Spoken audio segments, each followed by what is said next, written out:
This is Mr. Beck Does Your Homework. This is homework number 7 for physics, question numbers 19 and 20, two-part problem. Janet jumps off a high diving platform with a horizontal velocity of 1.85 meters per second and lands in the water 1.4 seconds later. So I've got my high diving platform, I've got my water. She jumps with 1.85 meters per second. That's her velocity this direction, 1.85 meters per second. And she lands in the water 1.4 seconds later. How high is the platform? Interesting. So I'm looking for this height here that I don't know right now. So I'd better set up x world and y world. I know that in the x world, my acceleration is 0.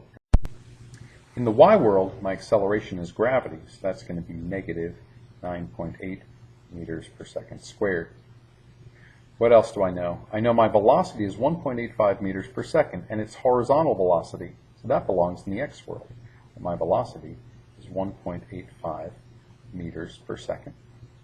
My y world velocity, since I'm starting out horizontal, my initial velocity in the y world is 0. Now, let's see, what else do I know? He lands in the water 1.4 seconds later. So my time here is 1.4 seconds, and my time here is 1.4 seconds. Now it says, how high is the platform? Well, how high is the platform? That's a y world problem, so I'm looking for y equals question mark. So if I want how high is the platform, that's over here. I've got an acceleration, initial velocity, time, displacement. Sounds like my old friend, y equals v0t plus 1/2 gt squared.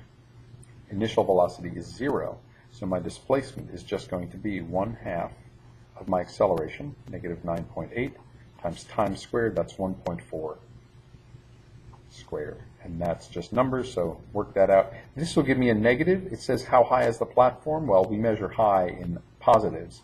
So even though this will give you a negative number, you're going to want to enter it in as positive because it says how high is the platform. This is how far she falls. So that's a difference between about the platform and about her.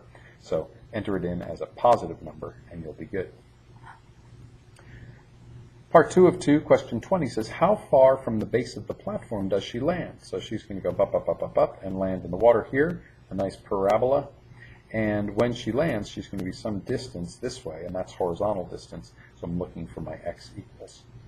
Well, this becomes a pretty easy problem because it's just distance and velocity and time in the x world. And I know that my distance is simply my velocity times my time. I don't have to worry about a 1/2 at squared because my acceleration is 0. So in the x world, my distance is my velocity times my time. So my velocity is given as 1.85 meters per second, and my time is 1.4 seconds. So that will give me my distance traveled.